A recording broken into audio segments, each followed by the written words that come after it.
Irmãos e irmãs, a graça e a paz do nosso Senhor Jesus. Muito bom ver vocês aqui. Espero que no próximo domingo tenhamos mais pessoas, mais irmãos atendam aí ao nosso convite, a nossa convocação. Então, nós estamos reiniciando a nossa escola bíblica, não é? E com novos temas. E isso depois o presbítero Murilo vai falar um pouco melhor. E o presbítero Murilo está aqui porque ele vai assumir também aqui a escola bíblica, a direção da escola bíblica junto com o presbítero Daniel. Então eles vão revezar, ok? Um tempo o presbítero Murilo ministra aí um tema, depois o presbítero Daniel faz o mesmo e assim nós vamos seguindo durante este ano, né? Com a graça do nosso Deus. Então eu quero apresentar aí para vocês o presbítero Murilo, um dos nossos professores aqui da classe de adultos, e eu quero orar com ele, daí ele assume aqui já o microfone e tem algumas instruções aí para a igreja também. Vamos orar então? Pai, nós te bendizemos por esta manhã deste novo dia que o Senhor nos dá, dia do Senhor, dia que podemos, ó Deus, nos reunir como tua igreja para te adorar, para te bendizer, para te louvar, ó Deus, também aprendendo sobre o Senhor, aprendendo sobre a tua palavra, Pai. Peço que o Senhor nos abençoe neste ano, tanto aqui quanto com as crianças lá em cima, abençoando também a vida do presbítero Murilo, do presbítero Daniel, que irão conduzir, ó Deus, esta classe, ó Deus, que possamos, de fato, aprender do Senhor através da vida dos teus servos. Pedimos, então, a tua bênção, a tua graça sobre eles, como também sobre nós. É assim, ó Deus, que oramos, te bendizemos e agradecemos no nome do Senhor Jesus. Amém. Amém. Com a palavra, meu irmão. Bom dia, graça e paz, irmãos. Minhas anotações. Então, com muita alegria, nós começamos mais um ano de escola bíblica. Obrigado, meu irmão. E a igreja tem sido bastante marcada pela escola bíblica dominical. Se a gente for olhar para trás, aí a gente já estudou os 10 mandamentos, estudamos alguns dos símbolos de fé da nossa crença, da nossa igreja, como as confissões, catecismos. Tudo isso tem sido muito proveitoso para a igreja. A gente tem visto, de fato, na prática, a igreja exercendo esses conhecimentos. Por exemplo, ninguém para pensar, por exemplo, qual que é o objetivo do homem nesse mundo. As pessoas simplesmente vão vivendo suas vidas, né? E às vezes você conversa com um crente aí fora e a pessoa está... Eu vou para a igreja no domingo, eu participo das programações, mas a pessoa realmente não está muito ligada naquilo. Então, a nossa ideia sempre é trazer esses temas como uma forma de reflexão para os irmãos, como uma maneira da gente estudar realmente, né, a nossa doutrina, estudar as escrituras de forma sistemática. Isso tem ajudado, nós temos visto frutos no nosso meio, os nossos irmãos têm tido conversas de alto nível acerca das coisas de Deus, têm tido interesse por livros cristãos, por literatura que seja edificante, acerca da teologia ou de temas mais puramente bíblicos, por assim dizer. Isso tem sido muito bom. O pastor, juntamente com o conselho, definiu para esse ano de 2024 uma coisa um pouco diferente. Então a gente vai fazer o seguinte nesse ano. Pegamos lá a teologia sistemática, que é uma área da teologia que reúne várias outras sub-áreas. É como se fosse um guarda-chuva muito grande. Dentro daquilo ali, você tem o estudo de vários temas.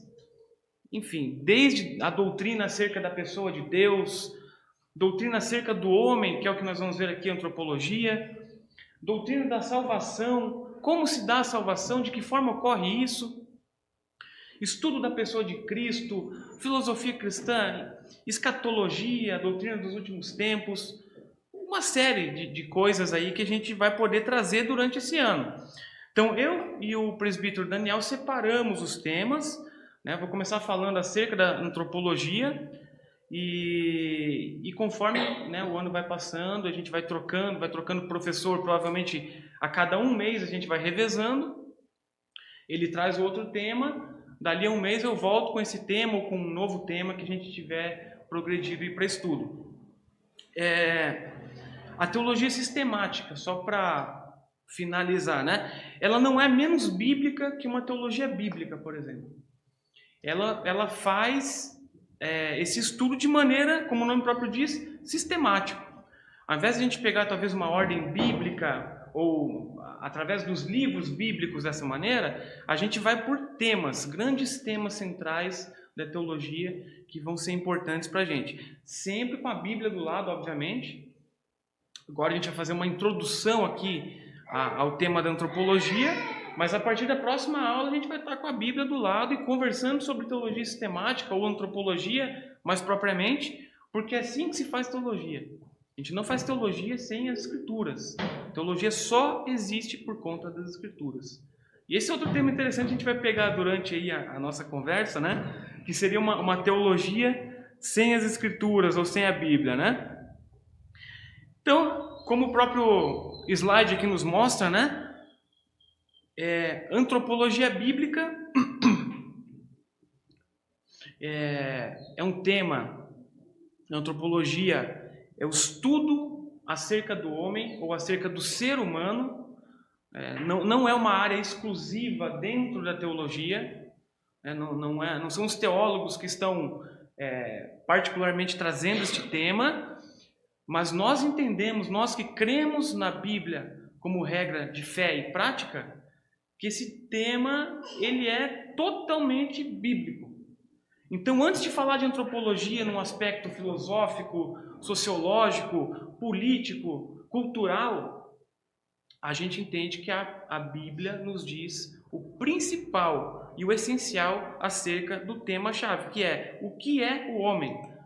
Então, antropologia, como temos aqui no slide, é o estudo do ser humano, e a palavra é formada por antropos, ser humano, e logia ou logos, né? Logia vem de logos, que seria conhecimento, razão, e o estudo, né? Então seria o estudo do ser humano, uma forma mais curtinha da gente conseguir conceituar o que é antropologia. Então a pergunta filosófica mais importante é justamente essa: o que é o homem? Certamente todos nós já ouvimos essa pergunta, ou já vimos alguém falando acerca disso, né? E isso vem lá da antiguidade. Platão descreve Sócrates, que era seu mestre, como um homem totalmente devotado à sabedoria, como um homem que buscava a resposta-chave para essa questão. Seu objetivo de vida era conhecer a si mesmo. Tem até uma inscrição no famoso oráculo de Delfos, lá que Sócrates toma para si, que diz: conhece-te a ti mesmo. Então o tema ele não é novo. O homem lá desde a antiguidade vem tentando responder essa questão, né, de diversas maneiras, como nós veremos, e vários pensadores de inúmeras áreas aí têm tentado dar respostas a essa pergunta. Acontece que nesse emaranhado de ideias, né, a gente pensando aqui numa perspectiva como crentes, se a gente busca dar resposta às questões do mundo ou às questões, enfim, da existência humana, do conhecimento humano, através das Escrituras, essa perspectiva escriturística, né, digamos assim, ela está totalmente fora quando a gente olha para o mundo. Então o mundo está tentando resolver essa questão aqui, falando acerca do homem, falando acerca do propósito do homem, trazendo diversas outras coisas, né? Trazendo correntes aqui que a gente vai ver que estão totalmente na contramão daquilo que a gente crê. Não só são um pouquinho fora, mas que realmente são, assim, às vezes até diabólicas. E o homem tem tentado responder esse questionamento. Naturalmente, Deus nos deu um intelecto, nos deu uma mente, nos deu a capacidade cognitiva da gente pensar e refletir acerca de nós mesmos, né? É interessante que Calvino fala que quando o homem olha para dentro de si, né, ele automaticamente ele se volta para Deus. E a gente sabe que isso se dá porque o homem foi criado à imagem de Deus. É um dos temas que a gente vai tratar nas aulas futuras. Mas não é só o crente que faz isso. O homem comum, o homem que não crê em Deus, o homem totalmente ateu, ele vai fazer o mesmo questionamento. E ele vai encontrar respostas. E essas respostas entram na sociedade, entram na nossa vida, através de inúmeras maneiras, através da escola, da faculdade, dos livros, dos filmes, das séries, de tudo que a gente imagina, né? E a gente vai criando essas perspectivas erradas. Então, as implicações para o pensamento e para a vida são muitas. Essa pergunta, o que é o homem? A gente coloca aqui, ó, ou quem é o homem? Ela é central na vida do crente. Ela é central. O que acontece é que desde a antiguidade isso vem sendo deturpado. Ao invés do homem se voltar para si, tentar entender a sua existência, e nesse processo encontrar seu Criador, o homem tem ido por outros caminhos. Por exemplo, desde o filósofo Immanuel Kant, que substituiu todos esses questionamentos pelo questionamento de como nós conhecemos as coisas. Os filósofos, a partir dali, passaram a se questionar como nós conhecemos as coisas, ou como podemos conhecer as coisas. É a chamada epistemologia. Inclusive, a gente já viu um pouco aqui na IBD acerca disso. Isso tem que se tornar primário, tem se tornado o centro do conhecimento. Então, essa autobusca, ela tem sido deixada de lado, e o problema de como conhecemos as coisas, ou como podemos chegar no conhecimento, tem sido colocado à frente. Ao longo dessa história, a gente vê, por exemplo, um ponto marcante lá na Antiguidade, com o surgimento do existencialismo, que foi um modo de pensar filosófico, né, mas não somente isso, que ele também foi teológico e em diversas outras áreas, que passa a ver a existência humana como o centro de tudo, em detrimento da essência do homem. A existência humana passa a ser o centro. E o que acontece? Qual que é a consequência disso, né? Esse existencialismo, ele acabou tornando as pessoas muito mais ligadas naquilo que elas podem sentir, naquilo que é emoção, naquilo que é prazer. Isso torna o homem, né, assim, escravo desse tipo de prazer, desse tipo de coisa que faz ele se sentir digno dessa existência, né? Então, aquilo que é singular, aquilo que é particular, incapaz de ser repetido a respeito do homem, e essa é a nossa visão, que Deus criou os homens, mas nem todo homem é igual, né? Essa riqueza de diferenças, de culturas diferentes, de povos, né? Que torna, né, essa existência humana criada à imagem de Deus. É como se Deus, de alguma maneira, se dividisse, né? Todos os homens são sua imagem, mas nenhum dos homens carrega sozinho a imagem de Deus, a não ser Cristo.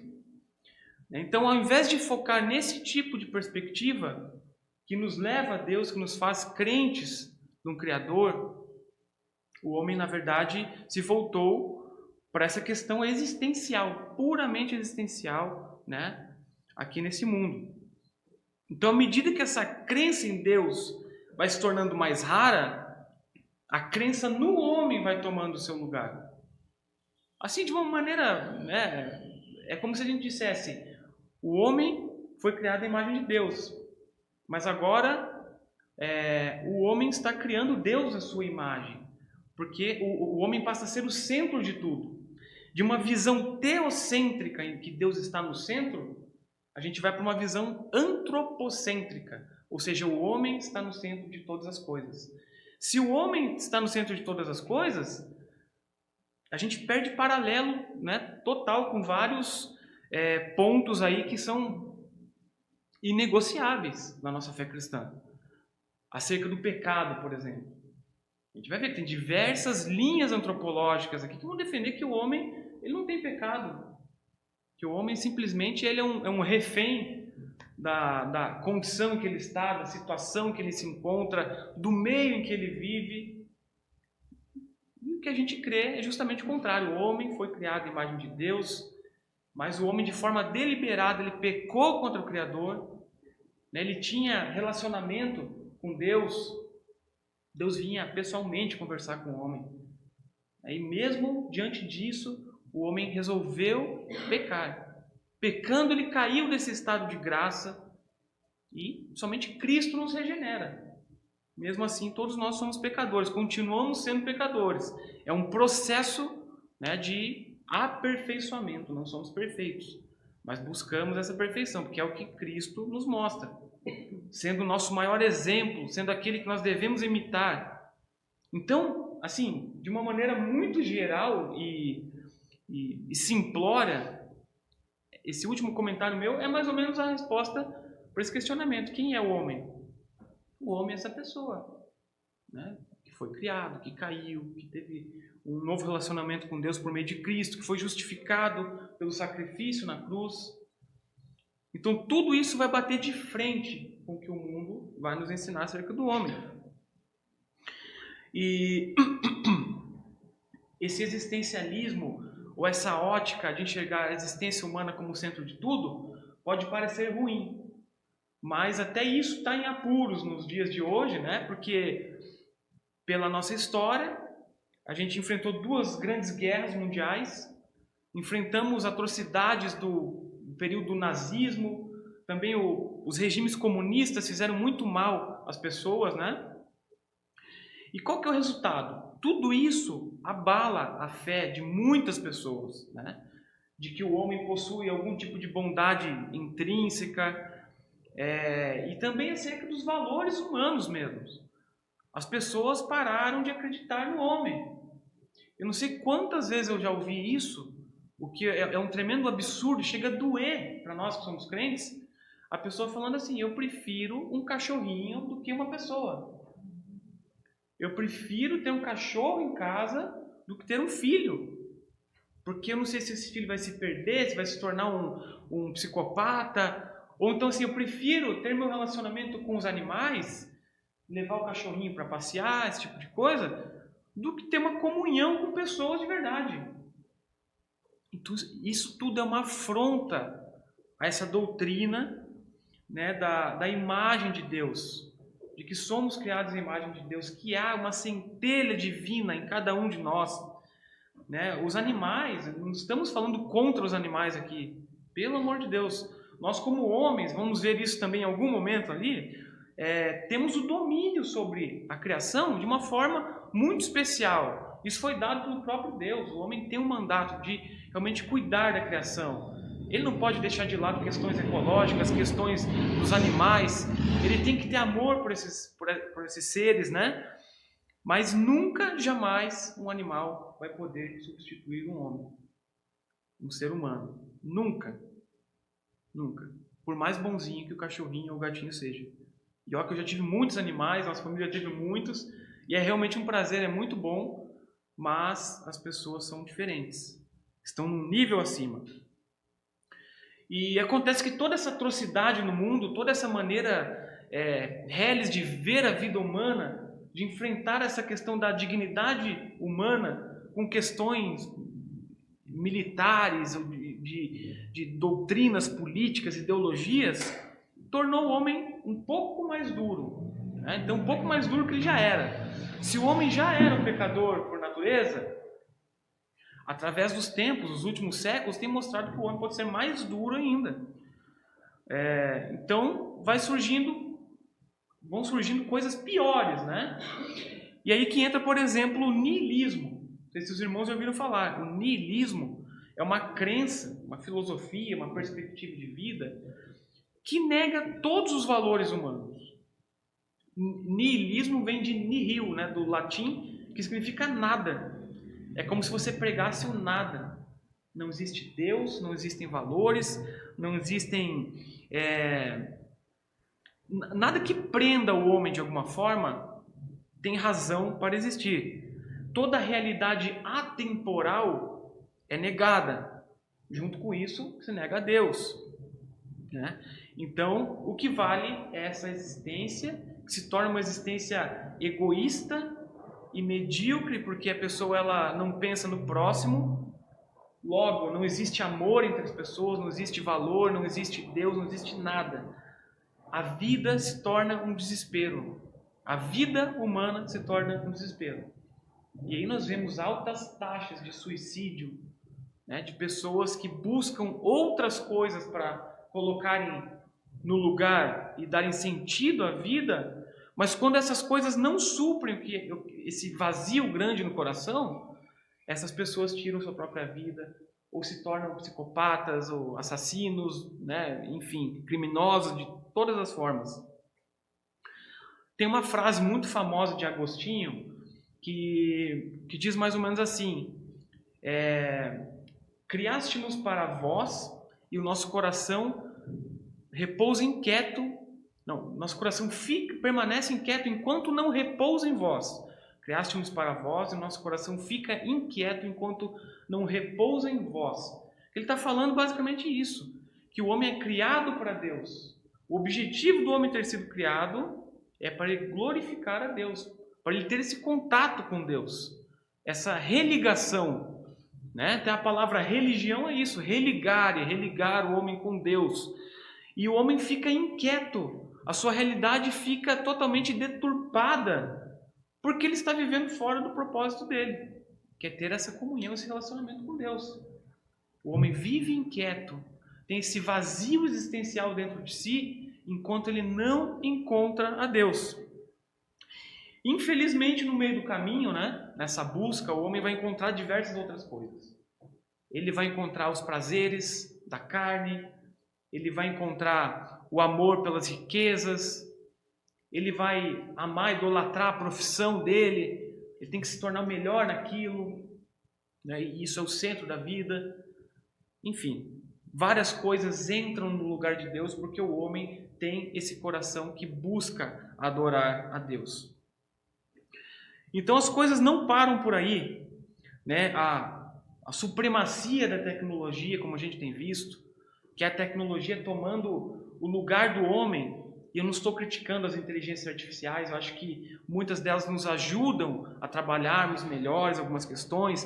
Por exemplo, né, exames têm sido feitos nas pessoas e colocados para a inteligência artificial identificar algumas doenças que os médicos não conseguiam identificar, né, e diversas outras maneiras que nos ajudam aqui na nossa vida. Mas quando a tecnologia ela toma o centro de todas as coisas, quando ela parece que é o centro de tudo, né, de fato nós estamos perdidos. Então, esse crescimento, esse boom dessa supremacia tecnológica, os métodos de produção em massa, os homens enlouquecidamente querendo produzir, a utilização da mídia controlando as pessoas, a relativização da dignidade da vida humana, né? A gente vê isso em temas como aborto, ou então eutanásia. Alguns países já assim, colocando legalmente essa possibilidade das pessoas optarem pela eutanásia, não porque elas estão com uma doença que é uma doença que não tem cura, que a pessoa está desenganada, está sofrendo, está com dores. Nem por isso. Simplesmente porque a pessoa não encontra mais prazer nessa vida. Então, assim, é um método, digamos assim, limpo da pessoa se suicidar. Então, de que maneira isso chega, né, na nossa sociedade como um objeto de discussão? Como que a gente perdeu tanto assim a nível de valores para que esse tipo de coisa esteja sendo debatido, esteja sendo feito em alguma medida, né? Então, realmente, esse processo de despersonalização da humanidade. Como a gente fez uma diferenciação muito breve entre o homem, o ser humano e os animais, somente o homem é uma pessoa, somente o homem é um indivíduo. Deus criou o homem dessa maneira. E o que o homem tem feito, ele tem se despersonalizado. A humanidade vai perdendo toda a sua essência. Então esse problema do homem se tornou um dos problemas cruciais dos nossos dias. Os filósofos estão trabalhando nisso. Os sociólogos estão tentando responder essas questões. Os psicólogos e psiquiatras estão tentando enfrentar esse problema, pois as pessoas estão sofrendo, estão buscando resposta. Os estudiosos da moral estão tentando responder isso com diversas fontes diferentes, com filosofias orientais, com bases de conhecimento desconhecidas aqui do Ocidente. Os escritores, os romancistas, os cineastas, os dramaturgos, todo mundo trabalha em volta dessa questão. Se vocês forem parar para pensar, irmãos, praticamente todos os filmes famosos ou livros, blockbusters, eles trazem essa questão do homem como sendo central. Eu não estou fazendo uma crítica, né? Não estou dizendo que esse tipo de material é ruim, mas estou falando acerca da importância dessa questão. Dá um exemplo aqui de cabeça, né? Não tinha nem pensado nesse exemplo. Por exemplo, Senhor dos Anéis. Todo mundo conhece Senhor dos Anéis. Trata lá de uma história, né, incrível, em que tem um anel super poderoso e somente um indivíduo consegue chegar até aquele anel. É o Frodo, o personagem principal. Então tem toda a trajetória dele, mostrando o caráter daquele personagem, ele superando a si mesmo, diferenciando perante aquelas outras pessoas, aqueles outros indivíduos, mas a essência é mostrar essa identidade do homem como sendo central, como sendo especial de alguma maneira. Eles pensam em outra trama aí, Harry Potter, também é bastante conhecido dos adolescentes, né? É um menino que diziam que ele era nada, morava no porão da casa dos tios porque ele tinha perdido os pais. De repente aparece alguém e diz que ele é um menino especial. Na verdade ele é um mago, né? Super poderoso, e a vida dele se transforma e vai mostrando toda essa caminhada dele, né? De ser um nada até realmente ter esse reconhecimento. Então, a busca do homem por identidade, por reconhecimento, por se sentir especial nesse mundo, vai muito além dessas perguntas básicas que a gente tem. O homem a todo tempo está tentando responder isso. Há uma série de outros exemplos que nos mostram que o homem está tentando se sentir especial nesse mundo. Porque a existência humana, por si só, ela parece sem sentido, realmente. O homem parece sem sentido. Quando você enfrenta problemas, quando você enfrenta situações, quando a doença chega, quando um familiar parte, a vida parece sem sentido. Mas essa perspectiva do crente, daquele que crê em Deus, que crê numa obra maravilhosa, que faz todo sentido na criação, muda totalmente essa história. E daí a gente entra, né, naqueles aspectos que a gente já comentou em outros momentos na EBD, né, em como o homem que encontrou a Cristo, ele vai enxergar o mundo. Como que ele vai se relacionar com as demais áreas por aí? Como que um crente vai trabalhar? Como é que é esse crente lá no trabalho dele? Certamente ele é alguém que dá o melhor de si, que ele faz além do que ele deveria fazer, que ele busca honrar o patrão dele, né? Como é esse crente em rodas de amizade? É alguém que vai ficar falando besteira, que vai entrar em palavrões, em palavras de baixo calão, para depois no domingo vir e pedir perdão para Deus? Não, é uma pessoa que vai tentar levar essas conversas para outro lado. Vai falar, olha, vamos parar de falar isso aí. Ou então simplesmente não vai ter mais esse tipo de amizade. Vai ter amizade com os seus, vai se identificar com as outras pessoas que, né, estão tendo o mesmo objetivo, que é glorificar a Deus em tudo. Então, todo esse questionamento de quem é o homem, ele é importante por conta disso. A nossa perspectiva acerca do homem, ela também é a perspectiva acerca de Deus, a perspectiva acerca da criação e do nosso objetivo nesse mundo. Mas antes da gente ver isso com um pouco mais de aprofundamento, essa nossa aula aqui busca fazer um apanhado geral do tema, da importância dele. A gente vai falar um pouquinho sobre algumas coisas, mas nas próximas aulas realmente nós iremos nos debruçar sobre cada um dos temas. E o que o mundo tem nos oferecido? Antropologias não cristãs. Se a gente está falando de uma antropologia puramente cristã ou bíblica, nós precisamos conceituar algumas coisas. Primeiro, o que não é uma antropologia cristã. A gente tem aqui essa vertente, por exemplo, idealista, que é uma delas, somente uma delas, né? Surge lá na Grécia Antiga e prega uma primazia do espírito sobre o corpo.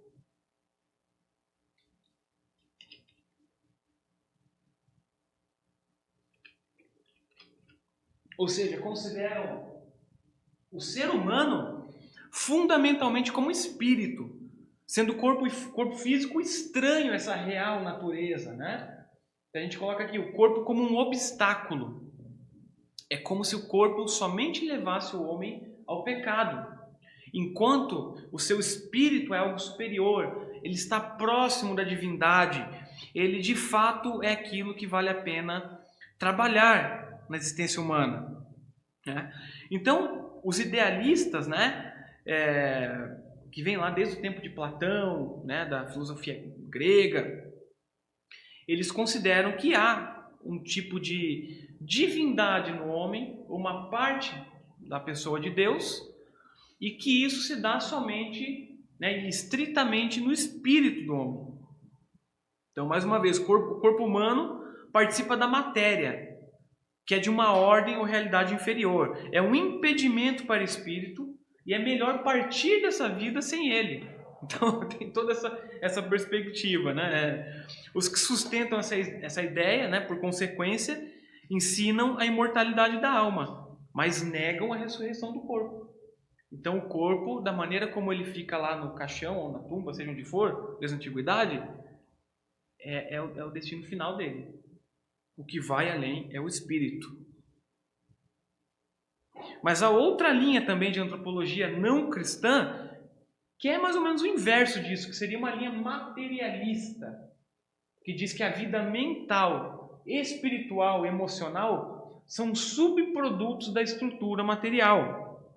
Então, isso é um pouco mais comum assim nos dias atuais, né, do que lá para a antiguidade. Mas é uma crença de que o homem é um ser composto de elementos materiais, sendo sua vida mental, emocional e espiritual um segundo nível ali, como se fosse não importante. O homem não precisa se importar com isso. E um exemplo disso é a visão marxista, ou de Karl Marx, acerca da determinação econômica da história. A gente já ouviu, né, certamente, alguma coisa sobre Marx, que ele foi um revolucionário, um economista, um político, né? Mas o que há por trás de tudo que ele fez a nível de revoluções, de transformações sociais e de violência que aconteceu resultante disso? É a crença de que o homem ele é simplesmente um produto da natureza. Então ele é um mero participante dessa estrutura social, né? E esta sim é importante, é passível de mudanças, de melhorias, né? Então, nesse contexto, não há um imperativo ético, o homem não é responsável moralmente perante Deus, justamente porque Deus não existe nessa perspectiva. O ser humano não é importante como indivíduo, é como se fosse uma peça de xadrez. O homem é visto talvez como uma massa, tem que ser levado para cá e para lá, né, para fazer essa transformação social, tentando tornar todas as coisas igualitárias a todos, né, mesmo que seja admitido algum tipo de violência, né, e revoluções através dessa luta de classes. Então a gente percebe o quê? Que esse tema da antropologia, ou do estudo do homem, ele está por trás de diversas coisas que às vezes a gente nem para pensar. Esses movimentos sociais e políticos, eles têm um conceito específico acerca do que o homem representa. Movimentos feministas atuais têm uma noção acerca do homem também deturpada, né? Esses movimentos de transformações sociais. E não estou falando só de movimentos mais à esquerda. Movimentos mais à direita também têm errado nesse sentido, tornando o homem, né, uma espécie ali de salvador da pátria, quando na verdade a nossa esperança está em Deus e não neste mundo. Esse conceito de antropologia, do que o homem representa, então, ele é central na nossa compreensão do mundo. Por isso a necessidade de tornarmos ele bastante claro a todos nós e de forma bíblica, de forma cristã.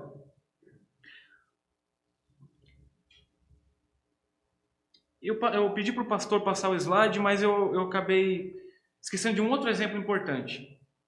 Dentro desse conceito materialista, ainda há uma outra linha que é proveniente de um psicólogo chamado Skinner, B.F. Skinner. E o que ele sustenta nos seus livros, né? a ideia de que o ser humano ele é responsável, de que essa ideia, né, de que o ser humano é responsável por sua conduta, é uma coisa ultrapassada, cientificamente não mais aceita. Considerado inaceitável você dizer que o homem é responsável por seus atos. O que o Skinner defende, inclusive, ele é um dos criadores de um movimento dentro da psicologia chamado behaviorismo, que inclusive faz alguns testes a nível de recompensa. Por exemplo, pegam aqueles ratinhos, colocam eles dentro de um quadrado, né? E quando ele encosta o focinho numa bolinha lá, cai uma água. E daí ele vai e passa a tomar aquela água, tem essa noção do prazer ali de tomar água e começa a ficar com esse comportamento condicionado, né? Até o ponto que eles tiram a água e o ratinho continua lá batendo naquela bolinha, mas não sai nada. Porque mentalmente ali aquele ser já foi trabalhado para ficar fazendo aquele tipo de comportamento de maneira repetitiva. E esse mesmo Skinner, ele diz que o homem, então, ele é um refém de todo o ambiente em que ele se encontra. Um exemplo disso, uma pessoa que mora numa favela, um traficante, ele não é culpado por ser um traficante, por ser um criminoso. Ele não pode ser visto dessa forma e ele é visto como uma vítima da sociedade.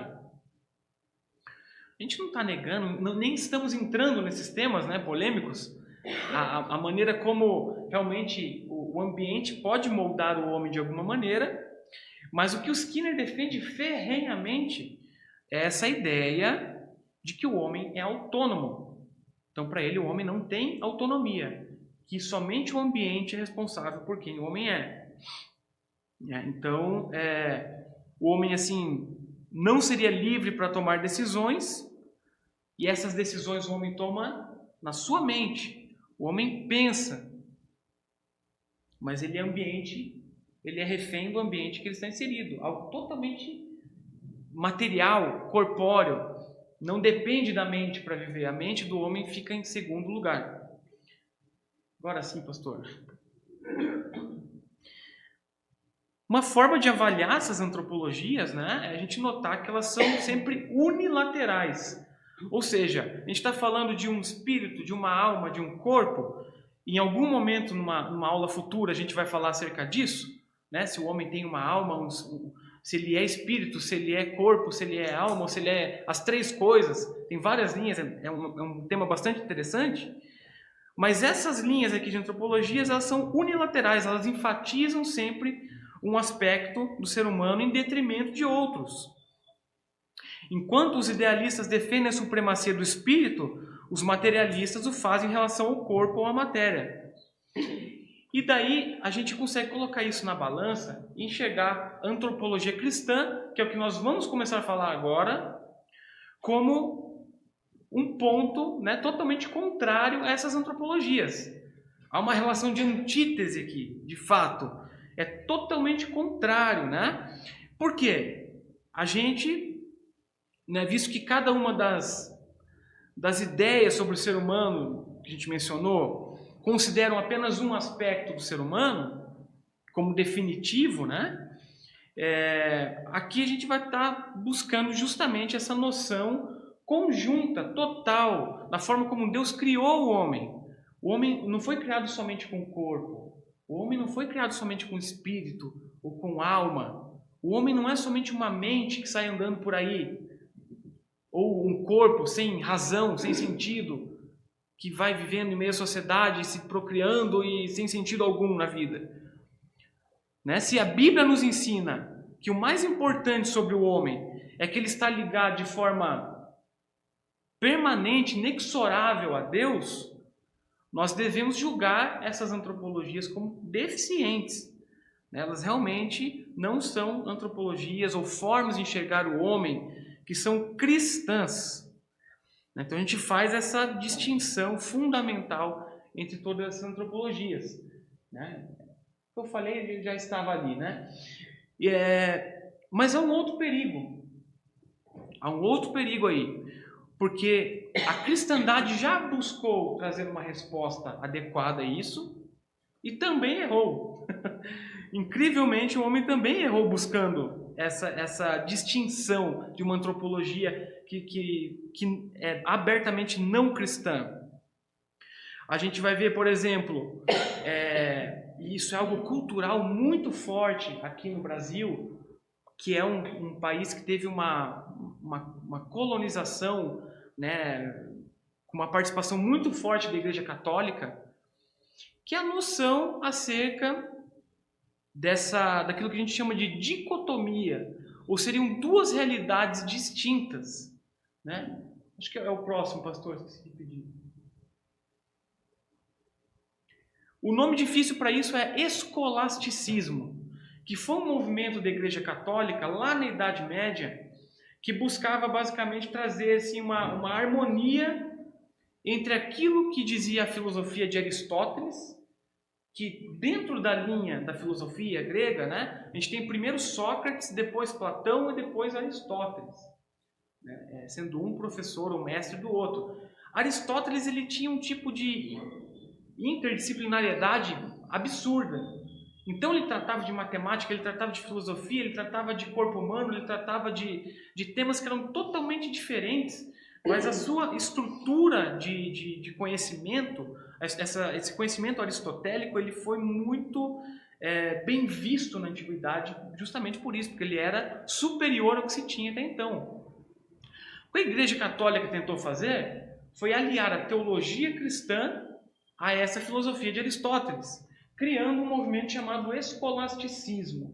Seria uma harmonia entre a teologia cristã e a filosofia aristotélica.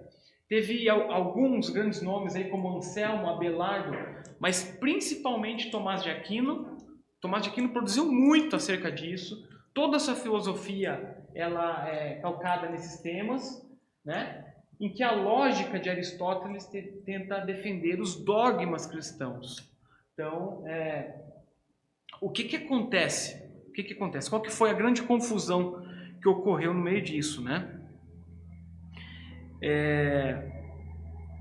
Quando o homem tenta trazer aquele conceito de idealismo que a gente já viu anteriormente, de que a mente, de que o espírito, de que a alma é superior, e tenta aliar isso a uma teologia cristã que não seja de uma forma puramente bíblica, acaba incorrendo numa falha, que é justamente essa, de que o santo é diferente do profano, de que a alma e o espírito estão no nível superior, e de que o corpo é matéria. Então é muito parecido com aquilo do idealismo, só que isso sendo pregado dentro das igrejas. E assim, não somente os católicos, incrivelmente, muitos protestantes ainda defendem essa concepção. A gente pode pensar, tá, mas isso é uma coisa tão... ninguém fala abertamente sobre isso. Ninguém fica falando sobre isso, né? Nunca ouvi sobre esse tipo de coisa. Mas é totalmente prático. É totalmente prático. Um grande exemplo. As pessoas ainda colocam, né, os cristãos, melhor dizendo, os pecados da carne num nível superior, né, àqueles pecados do espírito.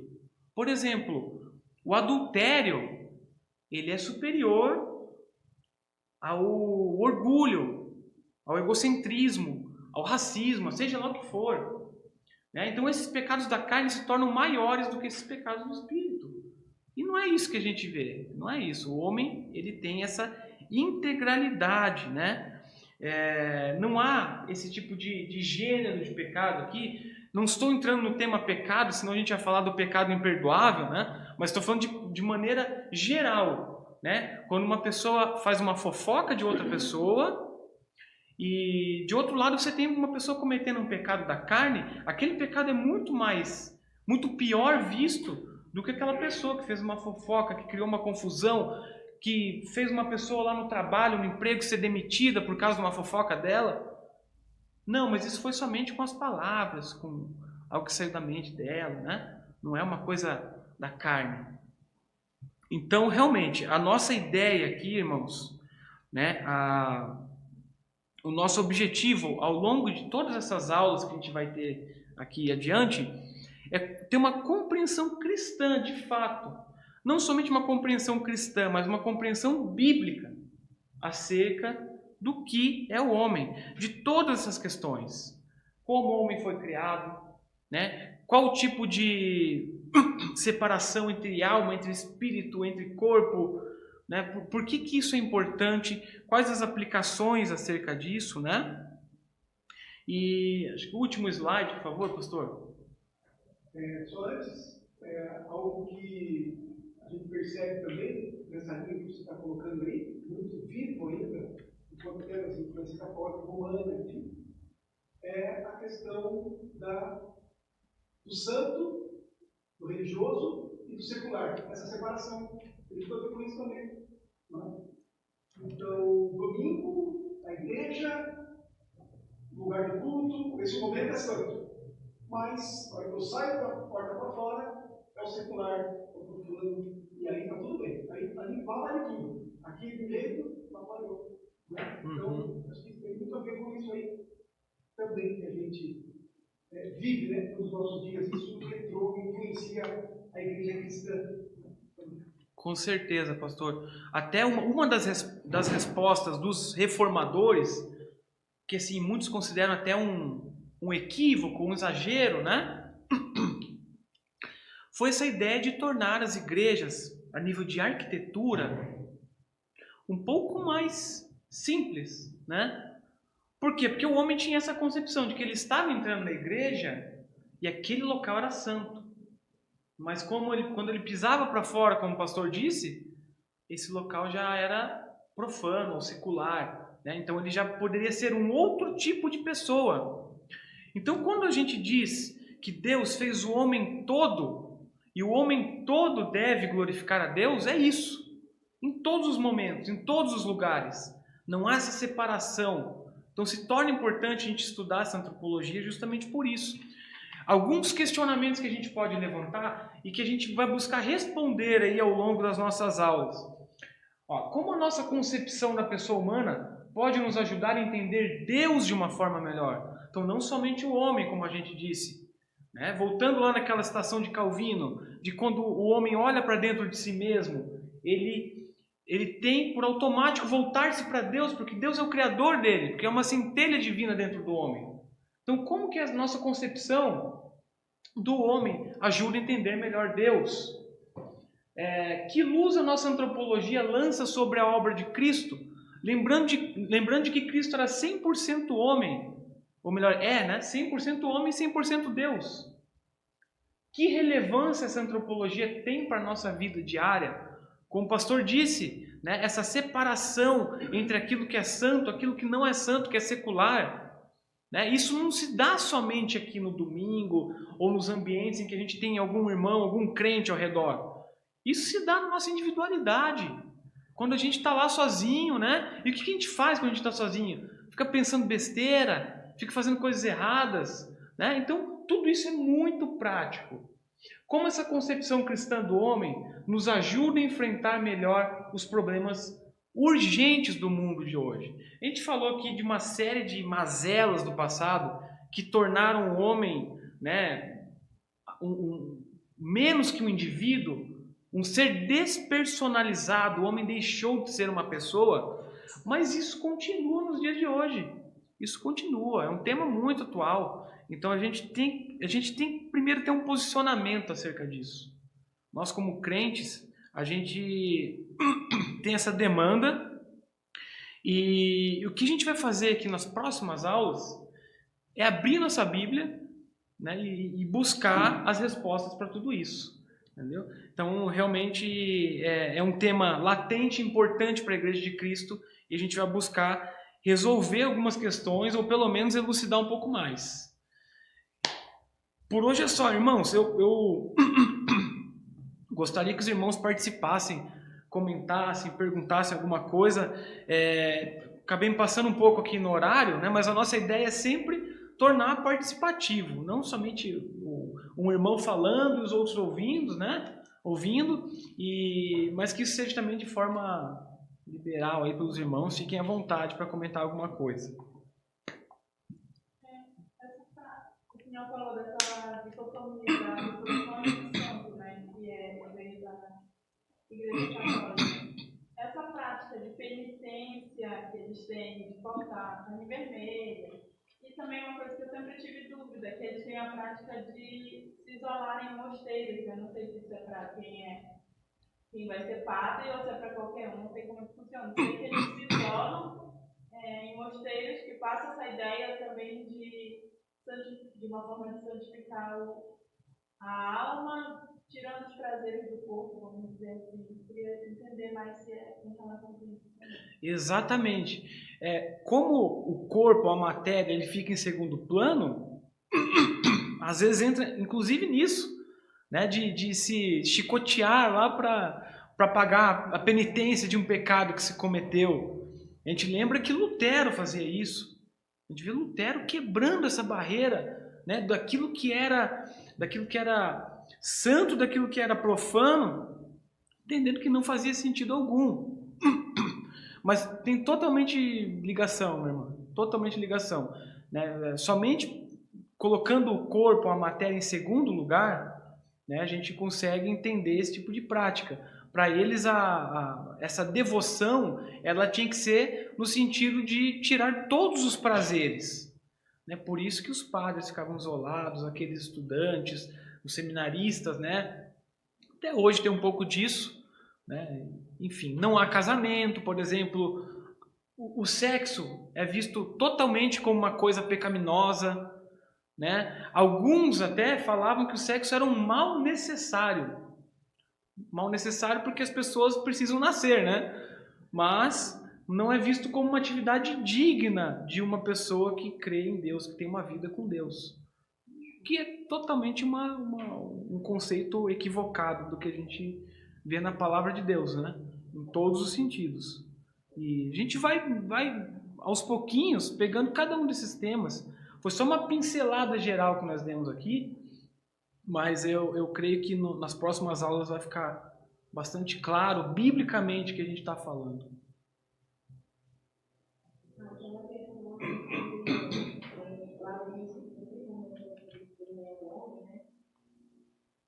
Como eu penso em prática, assim, no nosso dia a dia, diante de homem, diante de nós, irmãos, e diante de Deus, né, no sentido de falar uma coisa, que quando Deus criou todas as coisas na criação dele, e ele criou o homem, e de tudo que ele fez, o homem com certeza foi aquele que mais amou, porque só por nós ele deu o seu filho, morreu, né, por nós. E só nós não temos, mas nós somos a imagem e semelhança dele. Nem os anjos estão acima desse amor que Deus tem por nós. Né? Então, quando as pessoas se querem buscar mais do que já é dito, do que já está claro, procurando, por exemplo, saber que tem vida extraterrestre, né? Que Deus também criou vida fora da terra e tal, né?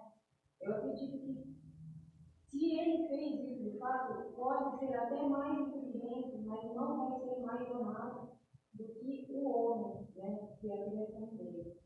E por isso que eu acredito também que o pecado capital, como nós vemos, o homem comete o assassinato, é uma coisa extremamente grave, porque ele está matando a imagem e semelhança de Deus. Eu acho que é essa parte que é pouco dita, assim, né? Sobre quem é o homem, o que significa, qual é o grau de pecado que tem nesse crime, né? É você matar a imagem e semelhança de Deus. E não é com ele, que no próprio homem que você vai pagar, é com o próprio Deus que você vai prestar conta disso. Por mais criminoso que aquela pessoa seja, ainda assim ela carrega a imagem e semelhança de Deus e nós não temos respaldo, né, cara? Não estou dizendo que contra o Estado que é a favor de morte, mas eu estou falando das nossas próprias justiças, né? De fazer isso. É exatamente isso. É um dos temas que a gente vai abordar, né? Esse tema da dignidade da pessoa humana, que é uma coisa muito atual, se fala muito disso, principalmente no campo do direito, né?